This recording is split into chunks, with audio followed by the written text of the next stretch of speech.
O quadro desenhado para a educação no Brasil é assustador. Cortes e congelamento no orçamento, reduções de programas, reformas que deformam o sistema educacional e ampliam desigualdades. Isso sem falar no descumprimento do Plano Nacional de Educação.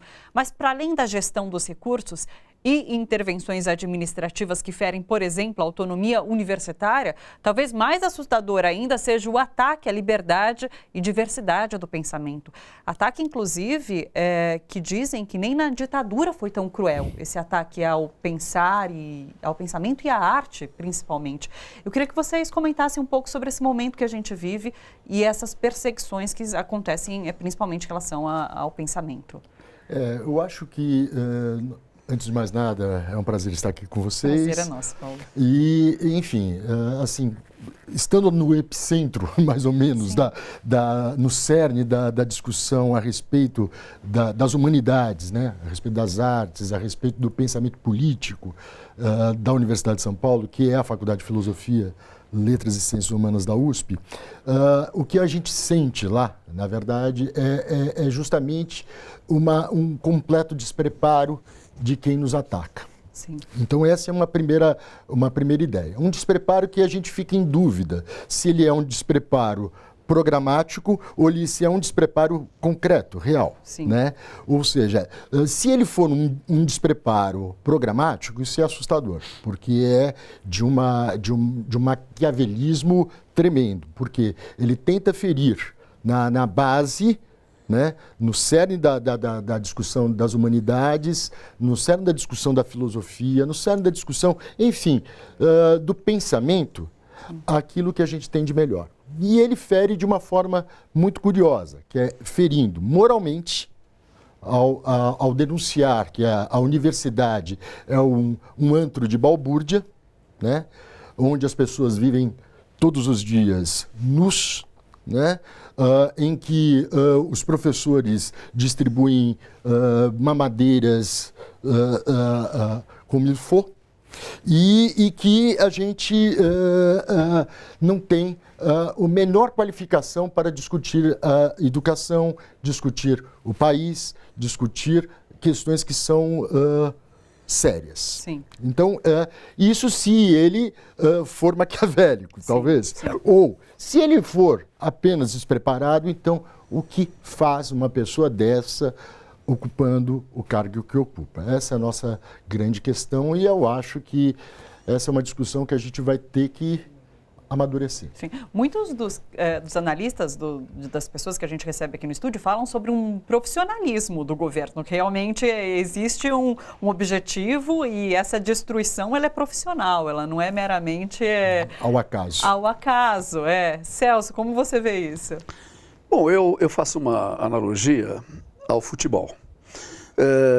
Eu torço para um determinado time e eu espero que o técnico do time, mesmo que eu não tenha escolhido e não seja da minha preferência, possa ter um grande desempenho. E torço por ele, Sim. Porque torcer por ele significa torcer pelo meu time, que é a educação no meu país. Agora, lamentavelmente, esta posição não impede que eu veja desvios e que eu vá me sentindo cada vez mais decepcionado, me perguntando se realmente vale a pena continuar torcendo pelo meu país quando o técnico, quando aquele que dirige, que tem a função mais significativa, realmente vive controvérsias e vive nos deixando a cada dia incertos sobre aquilo que vai ocorrer. Claro. Portanto, eu reitero esta posição. Eu não escolhi este presidente, mas a partir do momento que ele foi escolhido, ele passou a ser aquele que dirige o meu time e eu torço pelo meu time. Mas eu vejo que é cada vez mais urgente que, naturalmente, esse time tenha outros caminhos que são aqueles que vão de encontro a que, como educador, eu espero alcançar. Sim.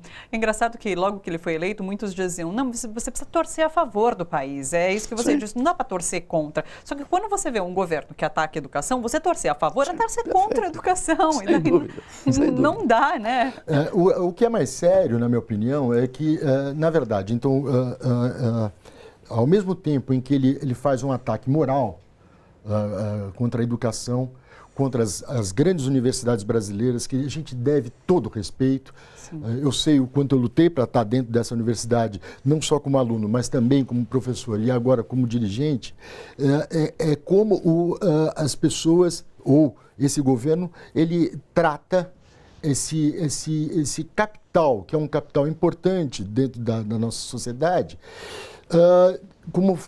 de uma forma absolutamente desprezível, né? O importante é que esse último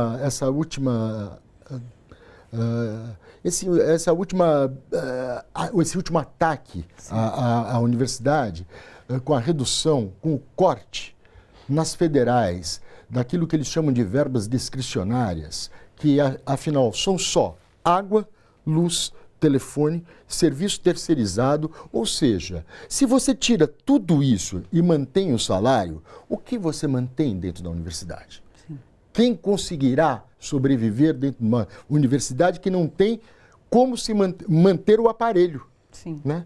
Então esse é um ataque grave. Mais do que isso, não satisfeito, com universidades em que ele não tem acesso, ele mina a pós-graduação.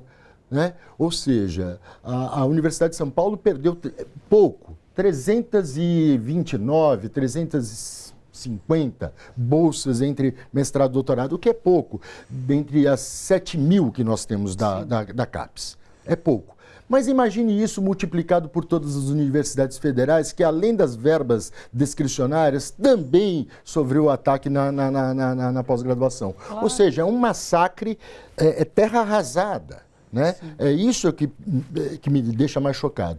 E é isso, por sua vez, isso é talvez até dialético, né?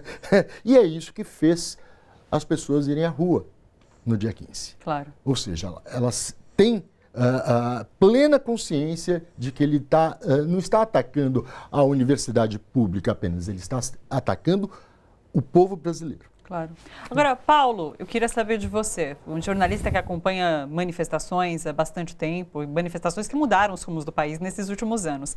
Eu queria saber o que você achou dessa manifestação que aconteceu na semana passada e se foi dada a devida importância pelos veículos da grande mídia. Eu não sei, do ponto de vista desses veículos, Sim. se a importância que eles deram foi maior ou menor do que eles pretendiam dar. Como você disse, a minha experiência em acompanhar manifestações, ela vem dos anos 80. Então a gente acompanhou as manifestações, sou de uma geração que acompanhou as manifestações mais importantes que levaram à democratização e à Constituinte de 88 e acompanhamos desde essa época o Brasil num estado lento, porém contínuo de amadurecimento democrático e civilizatório. É o que vinha acontecendo. Teve uma fase até o início do século passado, né, quando chegou ao poder o governo Lula, depois seguido da presidenta Dilma, em que esse estágio de amadurecimento democrático teve uma acelerada. A acelerada se deu em que sentido? Na inclusão de pessoas. Inclusão de pessoas no mercado de consumo, no mercado de trabalho e no sistema educacional público, né? Tanto no ensino fundamental, graças a uma das exigências do Bolsa Família, que é a matrícula das crianças, que recebem o benefício, né? Quanto em nível superior, né? E muito também no ensino técnico, com a criação dos institutos federais. Enfim, teve um salto muito grande de inclusão de pessoas no sistema educacional e um salto muito grande na interiorização. Né? As pessoas passaram a se especializar e atuar nas suas regiões de origem.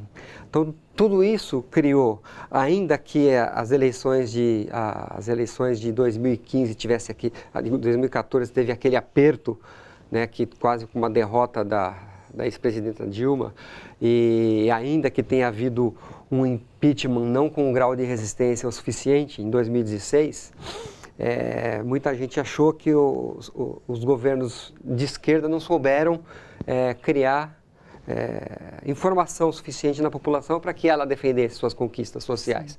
Né? Que ela estimulou muito o consumismo, o acesso aos meios de consumo, mas não criou valores, né? Democráticos. As pessoas não conseguiram associar as conquistas sociais que estavam tendo à democracia, ao direito delas de participar mais e de conquistar mais. Enfim, eu dei essa volta toda para dizer o quê? Agora elas estão sentindo. Sim. Se elas não conseguiram perceber o que elas estavam ganhando enquanto estavam num estágio lento de distribuição de renda, de democratização, as pessoas agora estão começando a perceber o que elas têm a perder. Não só em termos de participação democrática na sociedade, nas decisões do país, como em termos de conquistas sociais mesmo. Estão perdendo os empregos que estão sendo criados são de qualidade muito inferior, são precários, com salários inferiores, portanto, não vai dar para sustentar a previdência social, mesmo criando novos empregos, porque esses empregos são mal pagos, né? E, portanto, é preciso fazer a reforma da previdência social para dar sustentação a essa ideologia, né? Então, o Michel Temer, com o golpe de 2016, ele conseguiu fazer uma parte do serviço, que o início do desmonte do Pacto Constitucional de 88. Conseguiu fazer uma parte desse serviço e o grupo de bolsonaristas que tomou o poder através da eleição, que eu até hoje considero fraudulenta, de 2018, e depois eu explico por quê, está acentuando esses ataques. Então, ao acentuar esses ataques, eles tiveram a infelicidade de mexer com a dignidade da população, ao chamar estudantes, alunos, professores, pais de alunos, manifestantes que se uniram em torno de uma causa, de idiotas. Sim. Então, se em 2013 as manifestações cresceram a partir da agressão física, aquela juventude que começou a ir às ruas e ocupar as ruas até que o movimento fosse apropriado pelos meios de comunicação e pela direita, agora eles mexeram com a dignidade das pessoas. Estão mexendo com o direito e também mexendo com o brio das pessoas. Então, eu tenho tudo para acreditar que essas manifestações, elas agregaram forças diferentes da sociedade. Não é só o movimento social organizado, não é só o movimento estudantil, não é só o movimento dos docentes, do pessoal engajado na área da educação. E eu falo só por força de expressão, porque não é pouca coisa isso. Mas agregou a população, Sim. Agregou a opinião pública. Então eu vejo essas manifestações com muita força. Então a imprensa comercial tradicional não tem como não cobrir, porque ela põe em xeque o seu maior patrimônio, o seu negócio, o seu modelo de negócio, que é o jornalismo. Claro. Se ela não cobrir, se ela não tiver um mínimo de competência para fazer com que as pessoas acreditem naquilo que ela está vendo, porque é fato o que está acontecendo, então ela vai ficar para trás, Sim. Vai perder mais público do que já tem perdido nos últimos anos. Paulo quer fazer uma observação? Só uma pequena observação. Claro. Isso me lembra muito nos comícios das diretas, quando houve o primeiro comício na Praça da Sé, aqui em São Paulo. O que houve é que a grande imprensa ela não se colocou. Sim. Né? Já no segundo comício, que foi o do Vale do Anhangabaú, em que a Globo colocou toda a sua estrutura a serviço daquela manifestação, que foi talvez a maior que eu tenha visto na minha vida, né? Pessoalmente, a gente viu qual foi a reação das pessoas no Vale do Anhangabaú contra a Rede Globo. O povo não é bobo. O povo não é bobo. Sim. Fora a Rede Globo. A gente comentou na sexta-feira aqui que a mudança talvez vai partir desse partido da educação que se formou agora, que fez com que os cientistas, os pesquisadores saíssem dos laboratórios para defender uma pauta em comum. Celso, quero a sua opinião sobre isso. O que me entristece bastante é que quando a gente se vale do termômetro que avalia a condição da educação brasileira em relação aos demais países, e por mais imperfeita que seja, mas o PISA é uma forma de medir esse termômetro, nós estamos anos-luz distante daqueles países que apresentam uma verdadeira educação. Nós ainda somos centros de instrução. O professor brasileiro pensa ainda, e a culpa não é dele, é evidente que a aula é um discurso. E enquanto que outros países vão desenvolvendo o trabalho com valores, trabalho com o pensamento, trabalho com a consciência, trabalho com a inteligência, sem deixar de agregar também informações. Sim. E com tudo isso, nós gastamos um tempo enorme em divagações, quando aquilo que é essencial vai nos tornando não apenas um dos últimos países colocados no exame do PISA, mas seguramente a disputa talvez pelo último lugar. Sim. Então é aterrorizante. que você acha dessa perseguição maluca que existe em relação à ideologia de gênero, ao marxismo cultural e ao próprio Paulo Freire, reconhecido internacionalmente como um grande educador, e aqui no Brasil existe essa discussão posta hoje? É um absurdo, porque, veja, apenas para ilustrar com um determinado paradigma, Paulo Freire se questionava se Ivo viu a uva. É uma forma de alfabetizar no Nordeste, onde praticamente ninguém chama Ivo, e onde poucos lugares conhecem a uva. E mostrava que realmente a educação tinha que ter os pés na terra. E, no entanto, hoje isso passa a ser quase que um símbolo de uma determinada ideologia que se procura voltar. Então, o que me desespera como educador é ver uma enorme perda de tempo, um enorme desvio de caminhos, quando há tanta coisa a se fazer e não é complicado fazer. Não é difícil fazer no Brasil uma educação, se não igual, pelo menos pouco parecida com aquela que se faz na Finlândia, na Noruega, na Dinamarca, no Japão, na Coreia do Sul. Não, nada daquilo que eles fazem é impossível de se fazer aqui. Mas se perde tempo com ideologias, com discussão, com bobagens que realmente só nos levam a pensar que estamos caminhando para trás. Nem precisava ir tão longe, né, professor? Porque se a gente alcançasse o nível do Uruguai, da Argentina, do Chile, já seria um avanço. Claro, que da América Latina, pois é. Aqui do lado é algo assim incomparável. Eu, às vezes, reluto muito em relatar, até por uma questão de pudor, as características da educação brasileira, quando convidado a falar sobre educação em alguns países que não o meu. Sim. Agora, em vez de perseguir a educação dos países vizinhos, a gente vai lá e persegue a reforma da Previdência, que já deixou resultados negativos lá, né? Ou seja, gera até morte, né? Pois as pessoas se suicidam. Ah, gente. Paulo, existe um ataque em relação à educação de humanas, de que ela não gera resultados, que ela não traz benefícios para a sociedade. Eu queria que você explicasse didaticamente de que forma que o ensino e o aprendizado de humanas podem influenciar no desenvolvimento econômico e social. Agora, eu quero dizer assim, que a gente parte de uma premissa absolutamente equivocada, que é a premissa colocada por aquele famigerado tweet do presidente, quando disse que devemos repensar aquilo que nós gastamos com filosofia e sociologia, entre parênteses, humanas, né? Essa ideia que o presidente tem a respeito das humanidades, ela parte de um princípio absolutamente equivocado, porque ele não entende que em qualquer lugar do mundo, e aí acho que o professor Celso tem muito mais a dizer do que eu, é impossível apartar-se qualquer tipo de aquisição de conhecimento das humanidades. Recentemente, a diretora da Faculdade de Filosofia, a professora Maria Arminda do Nascimento Arruda, ela esteve no MIT. O MIT é um centro poderosíssimo de ciência dura, de ciência aplicada. E o que havia num folder do MIT, isso ano passado, portanto não é desatualizado, havia uma coisa escrita, simples assim, onde se faz ciência há humanidades.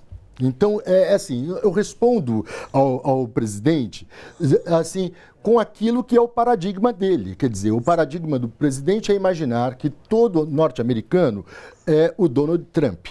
E nós sabemos muito bem que nem todo norte-americano é o Donald Trump. Esse é um grande defeito, né? Mas, enfim, as humanidades, falar que as humanidades são importantes, mas é evidente, como você vai poder conviver em sociedade se você não tiver as dimensões de que essa sociedade partilha como conhecimento, como cultura, enfim. Não há a mínima possibilidade. Caso contrário, viveríamos o quê? Apenas de tecnologia ou de uma ciência dura? Eu acho que isso não faz o menor sentido, né? Quer dizer, então ela é descabida. Agora, o pior de tudo é que quando o presidente Bolsonaro vai atrás de um ataque direto às ciências humanas, ele aplica um corte horizontal em todos. Então, a gente teve ali um corte na educação em torno de 7 bilhões. Tivemos mais 2 bilhões no Ministério de Ciência, Tecnologia e Informação e Comunicação agora, não é isso? Isso, agora juntou tudo. Agora juntou tudo, sim, né? Sim. Porque eu também até agora estou para entender o que a comunicação está fazendo ali Bom, perto enfim, das ciências. Sim. Enfim, não importa.